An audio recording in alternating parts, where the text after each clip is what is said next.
Hello, good evening students.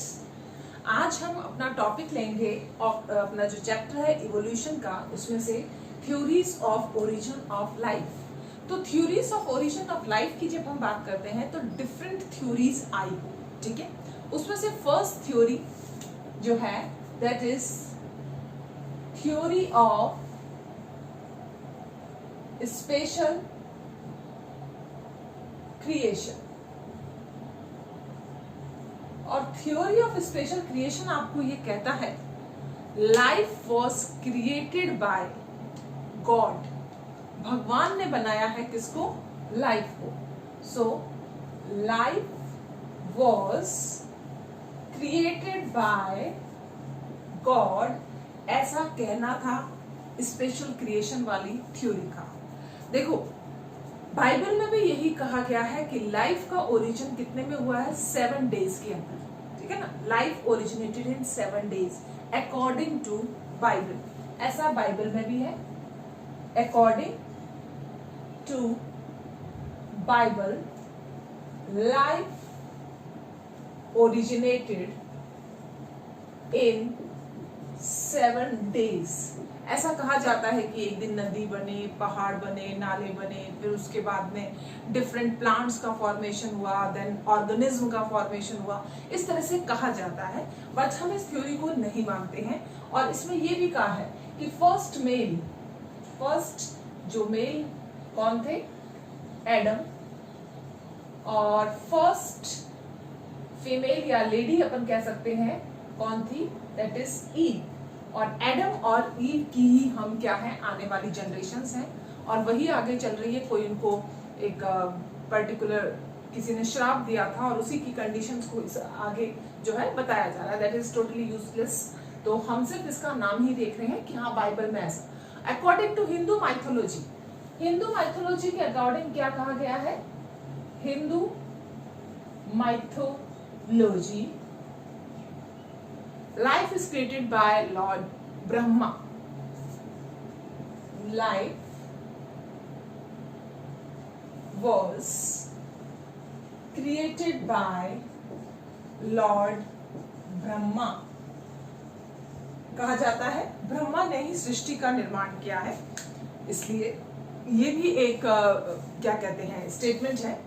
लेकिन हमारी NCERT जो है वो ये कह रही है कि हमने जो डिफरेंट रिलीजियस बुक्स पढ़ी उसके अकॉर्डिंग, जो डिफरेंट बुक्स के रिलीजियस बुक्स के अकॉर्डिंग जो 3 कैनोटेशंस आए, मतलब उसका जो आप कह सकते हो एक तरह के समरी या एब्स्ट्रैक्ट जो आया, एंड दैट 3 कैनोटेशंस ये आपके एनसीईआरटी के अंदर दे रखा है। लाइफ या जो ओरिजिन ऑफ लाइफ है that was created 4000 years ago, ठीक है ना। 4000 साल पहले ही क्या हुआ है? लाइफ का ओरिजिन। ऐसा हम नहीं कह रहे हैं, ऐसा डिफरेंट रिलीजियस बुक्स के थ्रू मिल रहा है। हमने तो सिर्फ उसके क्या करे हैं? 3 कैनोटेशंस लिए हैं according to NCERT. So life was originated 4000 year back, यानी कि 4000 साल पुरानी थ्योरी है उसके अकॉर्डिंग। और लाइफ ऐसी ही थी जैसे आज है, डिफरेंट डाइवर्स फॉर्म उसमें पहले से ही नजर आ रहे थे, ठीक है ना। Life was as such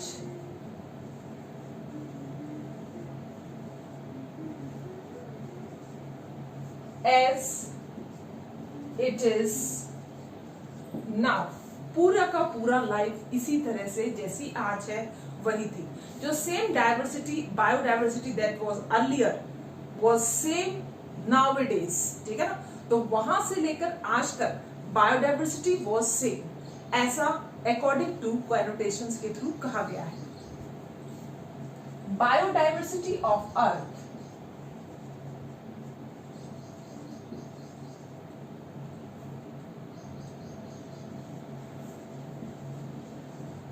was same।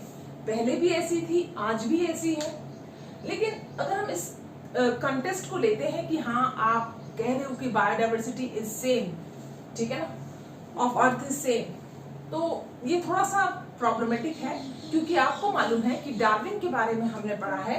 Darwin जब कौन सी शिप में गए थे, HMS बीगल शिप के अंदर उन्होंने अपनी जर्नी स्टार्ट करी थी एज ए नेचुरलिस्ट। तब उन्होंने बताया था कि different life form changes time to time, अलग अलग डिफरेंट लाइफ फॉर्म्स जो हैं अकॉर्डिंग टू टाइम क्या होते जा रहे हैं, चेंज होते जा रहे हैं, ठीक है ना। कभी भी लिविंग ऑर्गेनिज्म सेम नहीं रहते, there is change in all the living organism according to the environment.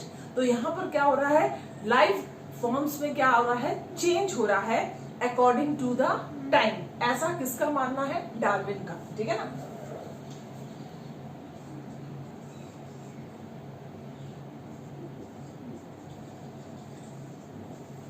From time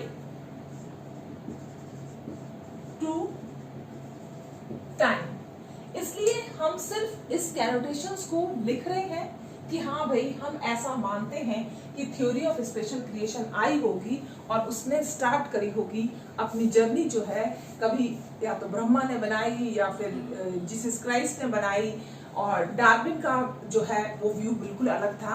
तो इस थ्योरी को हम बिल्कुल भी नहीं मानते। It is now a rejected theory.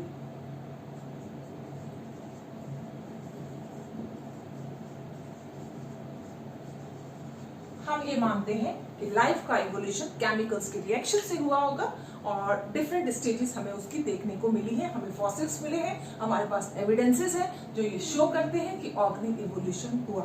तो हम इस थ्योरी को अब नहीं मानते हैं, ठीक है। तो आप इसका स्क्रीनशॉट ले लीजिए।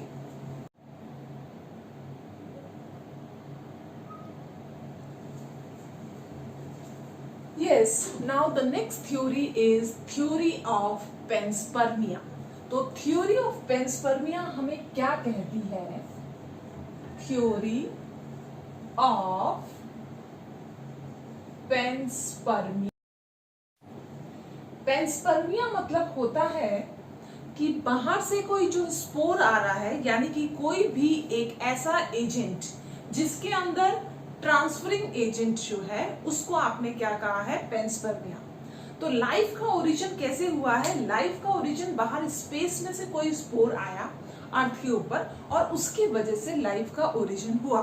तो ध्यान रखें, इसी को क्या कहते हैं, थ्योरी ऑफ पेंसपर्मिया। तो theory of panspermia according to which life came from different planet,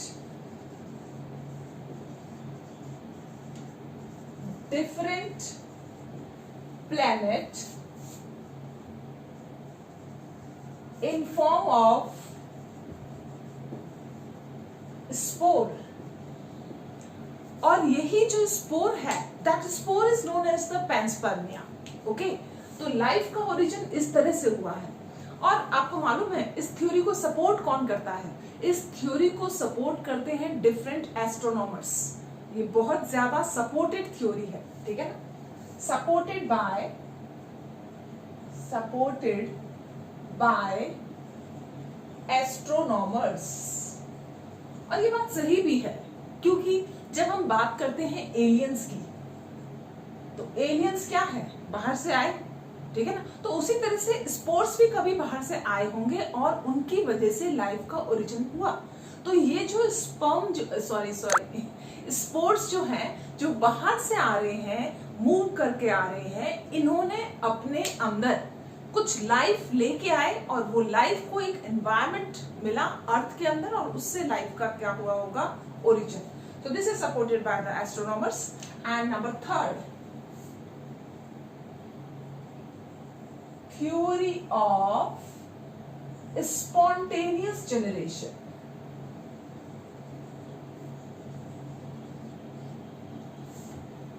spontaneous की बात जब हम करते हैं तो हम ये मानते हैं कि लाइफ अपने आप ही बन गई होगी, ठीक है ना, मतलब लाइफ का ओरिजिन जो है अपने आप ही हुआ होगा।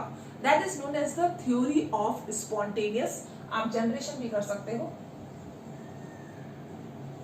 इसी को हम क्या कहते हैं, थ्योरी ऑफ एबायोजेनेसिस। क्योंकि लिविंग ऑर्गेनिज्म जो बना वो किससे बना, नॉन लिविंग ऑर्गेनिज्म से. So this is also known as theory of abiogenesis.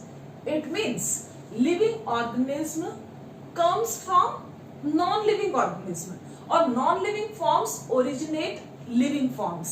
Okay? आप इस तरह से भी कह सकते हो. यानी कि abiogenesis का मतलब क्या होता है, abiogenesis means formation of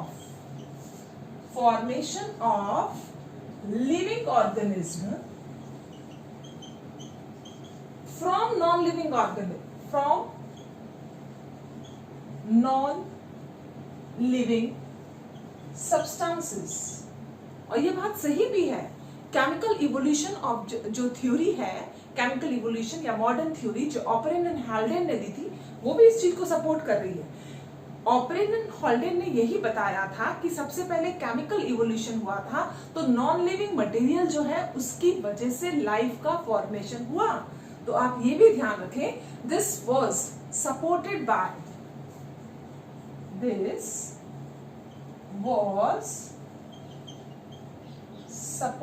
by chemical evolution. सही बात भी है कि नॉन लिविंग से ही लाइफ का फॉर्मेशन हुआ होगा. ठीक है ना. और सबसे बड़े साइंटिस्ट जो हैं वॉन हेलमंट ने भी इसको क्या करा है, सपोर्ट करा है. तो ध्यान रखना, वॉन हेलमंट सबसे इंपॉर्टेंट है. Von Helmont supported theory of abiogenesis. अब आप देखिए इन्होंने क्या क्या एक्सपेरिमेंट दिए. आप उन एक्सपेरिमेंट को देखिए. ये एक्सपेरिमेंट क्या दे रहे हैं, ये एक्सपेरिमेंट दे रहे हैं कि अगर हम अपनी पसीने से भीगी हुई शर्ट, स्वेट शर्ट, साथ में गेहूं रख दें, ठीक है ना, उसको बॉक्स में बंद करके रख दो, तो आप अल्टीमेटली क्या देखोगे कि रेड का ओरिजिन हो गया, चूहे निकल रहे हैं वहां पर.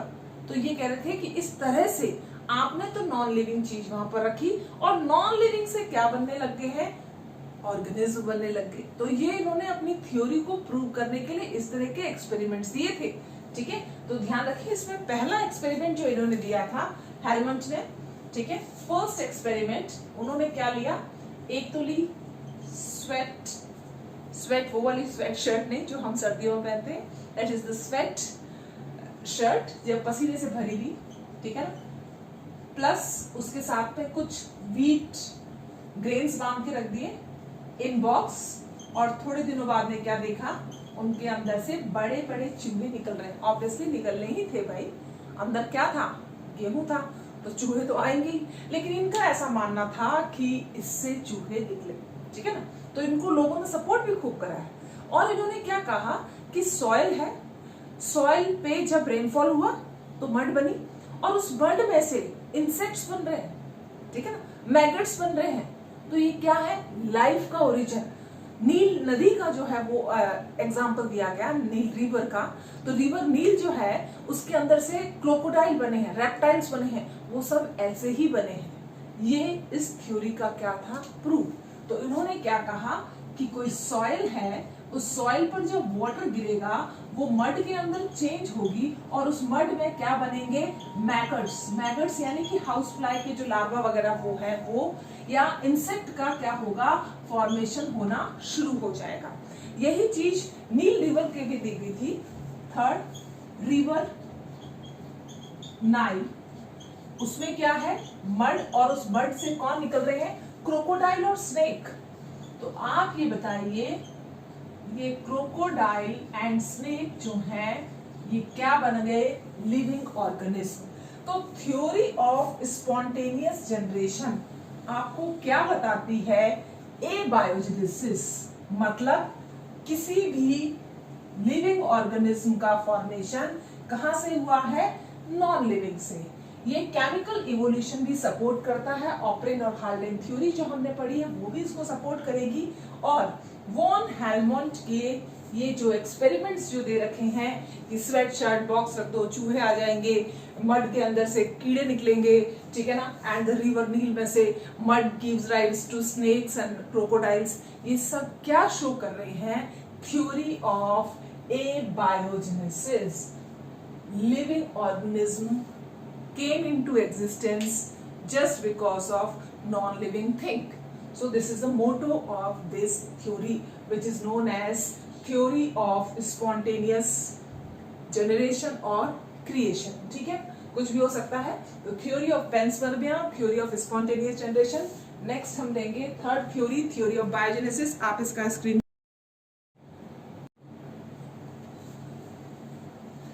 Now, next theory is theory of biogenesis. So, fourth theory कौन सी है? Theory of biogenesis. Theory of biogenesis tells us that living organism came into existence just because of living organism. Living organism से ही living organism का क्या हुआ है? Formation. ये कहना किसका था? That is theory of biogenesis. Living organism forms new living organism. आप ये भी कह सकते हो कि लिविंग ऑर्गेनिज्म जो है उन्हीं से लिविंग ऑर्गेनिज्म का क्या हुआ है? फॉर्मेशन हुआ है, और उसी को क्या कहा गया है? बायोजेनेसिस. क्लियर? अब ये जो थ्योरी थी इसको सपोर्ट बहुत सारे साइंटिस्ट ने करा. First scientist supported by number 1 Francisco Reddy. Francisco Reddy ने इसको सपोर्ट करा, और रेड्डी जी का ये कहना था, उन्होंने ये अपना एक्सपेरिमेंट बताया, that is known as the 3 jar experiment. 3 jar experiment. क्या करा उन्होंने? 3 जार लिए, 1 2 3. तीनों जार के अंदर उन्होंने एक मीट का पीस रख लिया. This is what? Piece of meat. ठीक है. अब इन्होंने क्या करा? फर्स्ट वाले जार को रखा ओपन, दूसरे वाले जार को क्या कर दिया इन्होंने? कोट कर दिया, कवर कर दिया मसलिन क्लॉथ से, और तीसरे वाले जार को इन्होंने क्या कर दिया? एयर टाइट चैम्बर में कवर कर दिया. ठीक है ना? This is totally air tight. अब आप देखिए, जो ओपन वाला था उसके कांटेक्ट में कौन आई? एयर. एयर के साथ कौन आया? बैक्टीरिया. जब एयर और बैक्टीरिया इसके पास में जाएंगे, ऑब्वियसली वो इसको क्या करेंगे? पूरा का पूरा फर्मेंटेशन कर देंगे, इसका सड़ा देंगे इसको, और सड़ाने के बाद उसमें क्या बन जाएंगे? मैगट्स. ठीक है. तो इसका क्या हुआ? फर्मेंटेशन हुआ, ये सड़ा, इसको खत्म कर दिया बैक्टीरिया ने, और क्योंकि ऊपर से फ्लाई भी आ सकती थी आराम से, ये हमने फ्लाई बनाई है, तो वो फ्लाई यहाँ पर आई और उसने अपने एग जो है इसके ऊपर दिए, और इसमें से क्या निकले? लार्वा. ठीक है ना? तो मैगट का फॉर्मेशन हुआ. हाउस फ्लाई के लार्वा को क्या कहते हैं? मैगट. और मैगट से जो है न्यू इंसेक्ट्स जो हैं वो क्या हुए? फॉर्म हुए. ऐसा किसमें हुआ? ओपन जार में. अब आप देखिए मसलिन क्लॉथ में. मसलिन क्लॉथ के अंदर कौन जा सकती है? एयर की तो एंट्री हो सकती है, लेकिन बैक्टीरिया नहीं जाते. ये आपको भी क्लियर होना चाहिए. जब हम मसलिन क्लॉथ पहनते हैं तो मसलिन क्लॉथ जो है वो बैक्टीरिया को पेनिट्रेट नहीं होने देता, तो एक सेपरेशन मोड की तरह भी काम में आता है बैक्टीरिया. ठीक है ना? तो मसलिन क्लॉथ में यहाँ पर क्या गई? एयर गई. एयर के अंदर क्या होंगे? बैक्टीरिया होंगे. बैक्टीरिया तो मसलिन क्लॉथ ने कवर कर दी, उसके अंदर नहीं हुआ कुछ. एयर की वजह से यहाँ पर क्या हो गया? इसके अंदर फर्मेंटेशन हो गया, लेकिन कोई फ्लाई तो अंदर आ नहीं पाई. उस फ्लाई ने तो कीड़े नहीं दिए, जब वो नहीं देगी तो मैगट्स नहीं बनेंगे, तो नो मैगट्स, नो मैगट्स, ठीक है ना, किसके अंदर, जिसको उन्होंने मस्लिन क्लॉथ से कवर करा था। तो ये एक फिल्टर की तरह काम करेगा बैक्टीरिया के लिए, तो बैक्टीरिया तो पेनिट्रेट नहीं करेगा, लेकिन बाकी जो एयर के थ्रू होगा उसके थ्रू पेनिट्रेशन करके जो है क्या कहते हैं, अंदर पड़ा पड़ा मीट जो है वो जैसे अपन रख देते हैं फ्रिज के अंदर भी सड़ जाता है, तो ये तो अच्छा मोड मिल गया इसको, एयर मिल रही है, टेम्परेचर भी है, ये भी क्या हो जाएगा, फर्मेंट हो जाएगा। लेकिन तीसरे केस के अंदर आपने इसको क्या कर दिया है, एयर टाइट। एयर टाइट में no air entry, no bacterial entry. अब क्या होगा, जब दोनों की ही एंट्री नहीं हो रही है तो यहां पर नो मैगट, और आपका मीट का पीस वैसे ही फ्रेश रहेगा जैसे पहले था, क्योंकि हम भी जब मीट पैक करते हैं तो उसको किस में करते हैं, वैक्यूम में कर देते हैं। तो वैक्यूम के अंदर क्या हो जाता है, आप कोई भी चीजों को काफी दिन तक रख सकते हो, तो एक तरह से वैक्यूम क्रिएट हो गया। यहाँ पर क्या रहा, मीट पीस रिमेन सेम। तो इन्होंने कहा कि इसके अंदर एयर नहीं गई, एयर जाती तो लाइफ होती, जब एयर ही नहीं गई तो लाइफ नहीं होगी, ठीक है ना। तो ये बात किसने पूछी, किसने बताई, फ्रांसिस्को रेड्डी ने बताई कि एयर के थ्रू ही लाइफ का क्या हुआ है, ओरिजिन हुआ है। फ्रांसिस्को रेड्डी के बाद में एक और साइंटिस्ट आए थे, that is known as the Spallanzani. तो स्प्लैंजानी का जो एक्सपेरिमेंट है वो हम देखते हैं, इसको रब कर देते हैं। यस, अब हम किसका देखेंगे, पहला हमने क्या देखा, फ्रांसिस्को रेड्डी का एक्सपेरिमेंट। अब फ्रांसिस्को रेड्डी के बाद में हम देख रहे हैं स्प्लैंजानी का एक्सपेरिमेंट। सेकंड एक्सपेरिमेंट ऑफ स्प्लैंजानी, ठीक है ना, स्प्लैंजानी है, इसको आप जानी भी कह सकते हो। इन्होंने क्या करा, एक बड़ा सा बीकर लिया और उस बीकर के अंदर उन्होंने फ्रूट्स, वेजिटेबल्स, उन सबको डाल दिया, ठीक है ना, एक सूप की तरह उसको बना दिया, ठीक है ना। इसमें सारे इन्होंने फ्रूट्स डाले हैं प्लस वेजिटेबल्स, जो भी उनको मिला मटेरियल, जिससे कि क्या बन जाए, एक ब्रॉथ बन जाए। ये क्या बन गया है, ब्रॉथ। अब ये जो ब्रॉथ है जिसके अंदर बैक्टीरिया बहुत आसानी से कल्चर कर सकता है, इसको ओपन रखेंगे और इसको कवर कर देंगे। जब हम इसको कवर कर देते हैं तो इसके अंदर तो कोई भी लिविंग ऑर्गेनिज्म है नहीं, अब स्टरलाइज हो चुका है। इसको हाई टेम्परेचर पर आपने बर्नर पर इसको क्या करा है, हीट करा है, यहाँ पर हीट करा, हीट करने वजह से यहाँ पर क्या हो रहा है, नो बैक्टीरिया। ये क्या हो गया, स्टेरिलाइज्ड। जब बैक्टीरिया नहीं है इसके अंदर, स्टरलाइज्ड नहीं है, तो इसके अंदर क्या हुई, लाइफ नहीं आई। लेकिन जैसे इसको इन्होंने ओपन करा, ओपन करते ही भाई साहब सारे बैक्टीरिया, फ्लाई वगैरह सब कुछ अंदर आ गए। अंदर आने से क्या हो गया, यहाँ पर आपको इंसेक्ट के लार्वा वगैरह सब मिले, उनसे क्या हुआ, ओपन करा इसको तो डिफरेंट लाइफ फॉर्म्स नजर आई। ये जो डिफरेंट लाइफ फॉर्म्स निकली, जो चाहे वो मैगट की हो या हनी बी, कोई बहुत सारे हाउस फ्लाई वगैरह कुछ भी हो सकता है, ठीक है ना, हाउस फ्लाई या दूसरे इंसेक्ट्स, बहुत सारे इंसेक्ट्स होते हैं, वो भी इसके अंदर आ सकते हैं। वो सारे के सारे इंसेक्ट्स इसके अंदर आए। इसका मतलब तो ये हुआ कि एयर के अंदर अगर इसको ओपन रखते हो तो एयर के अंदर क्या प्रेजेंट है, लाइफ प्रेजेंट है, और वही लाइफ की वजह से उस बीकर के अंदर भी क्या आ गई है, लाइफ। अगर आप इसको क्लोज कर दोगे तो वो लाइफ नहीं आ पाई और ये रिमेन वैसा ही रहा। तो आपको ये समझना है कि यहाँ पर हम क्या कह रहे हैं, थ्योरी ऑफ बायोजेनेसिस, यानी कि लाइफ पहले से है एयर के अंदर, उसको एक मौका मिलना चाहिए, वो क्या हो जाएगी, परपिचुएट हो जाएगी, आगे बढ़ने लग जाएगी। ये बात किसने समझाई, स्प्लैंजानी ने भी समझाई, ठीक है। लेकिन अब इसके बाद में आएंगे हमारे महान scientist, that is the Lewis pasture, जिनके बारे में एनसीईआरटी ने जिक्र किया है। एनसीईआरटी ना तो रेड्डी के बारे में बता रही है, एनसीईआरटी ना ही स्प्लैंजानी के बारे में बता रही है। एनसीईआरटी किसके बारे में बता रही है, एनसीईआरटी बता रही है लुईस पास्चर के बारे में। तो लुईस पास्चर का जो एक्सपेरिमेंट था वो क्या एक्सपेरिमेंट था उसको हम डिस्कस करेंगे। पहले आप इसका स्क्रीनशॉट ले लीजिए, ठीक है ना।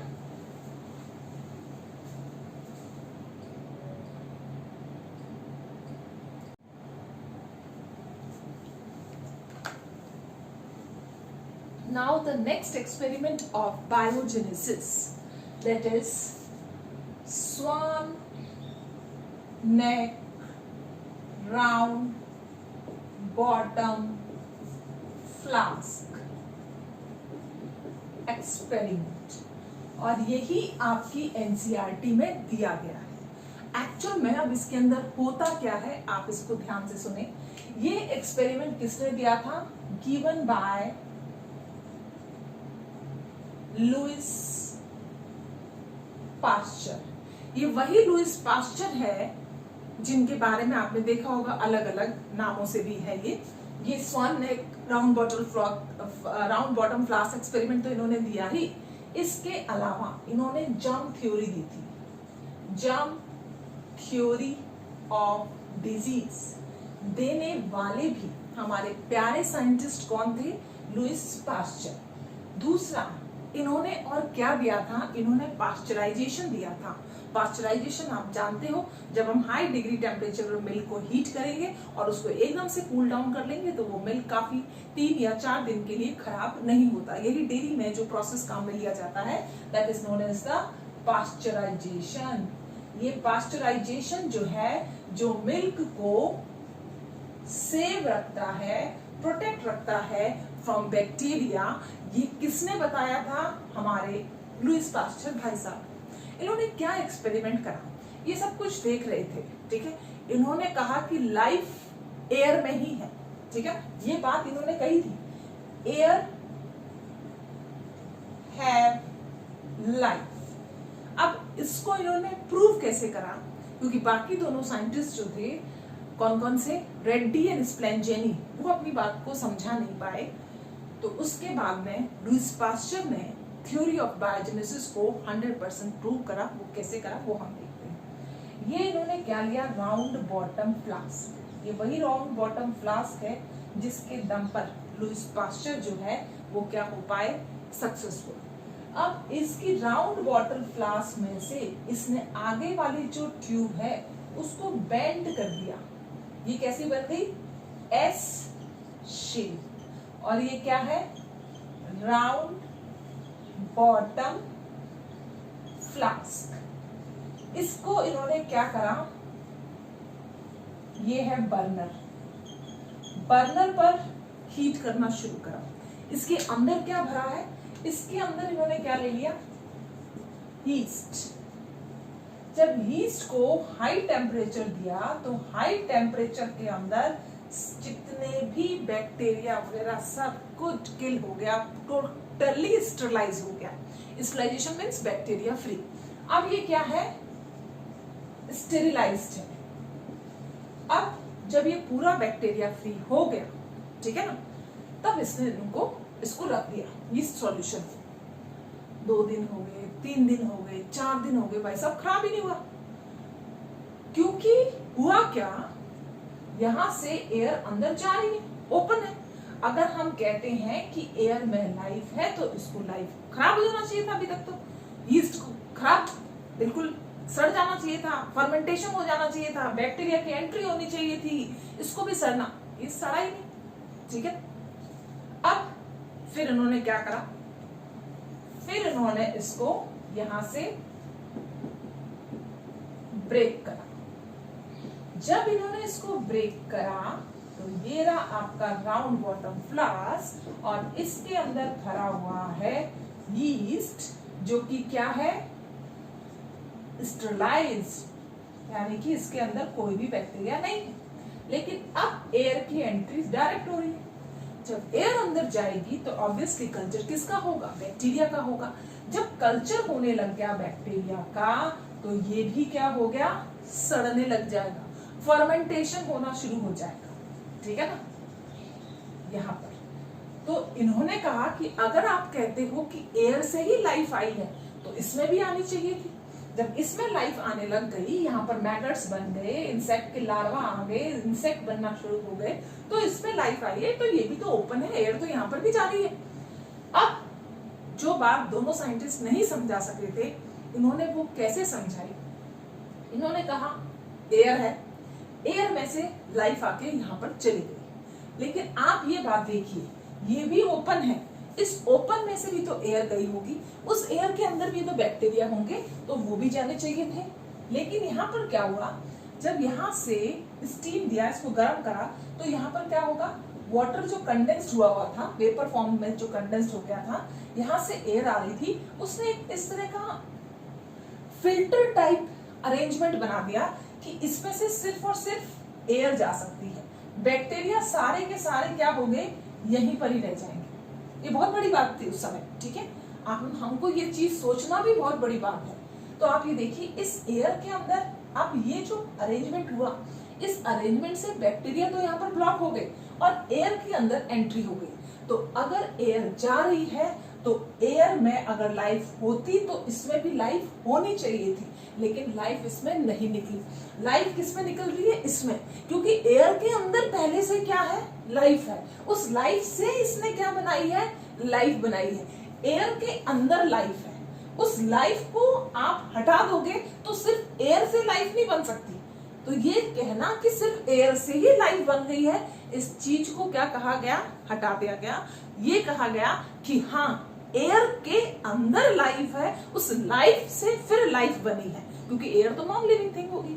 अब लिविंग थिंग क्या है, कोई लिविंग ऑर्गेनिज्म जो यहाँ से इसके अंदर गया, ठीक है ना, वो यहाँ पर क्या हो गया, ब्लॉक हो गया। जब हमने इसको कट कर दिया तो उसकी एंट्री फ्री हो गई और यहाँ पर आपको मैगट, इंसेक्ट सबके लार्वा मिलना शुरू हो गए।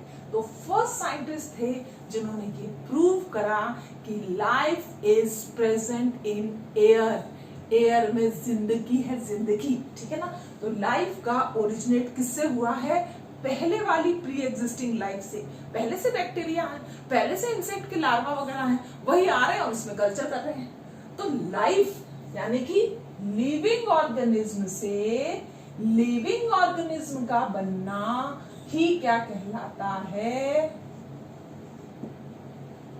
क्या कहलाता है, that is known as biogenesis, ठीक है ना।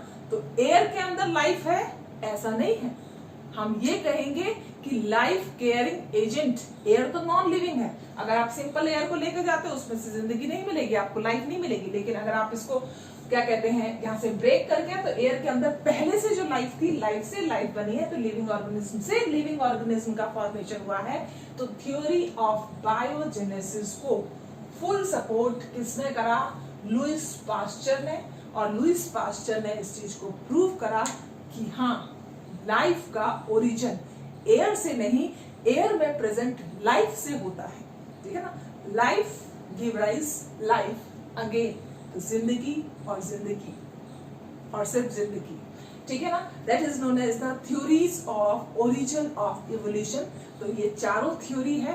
नेक्स्ट हम लेंगे theories of organic evolution by Darwin.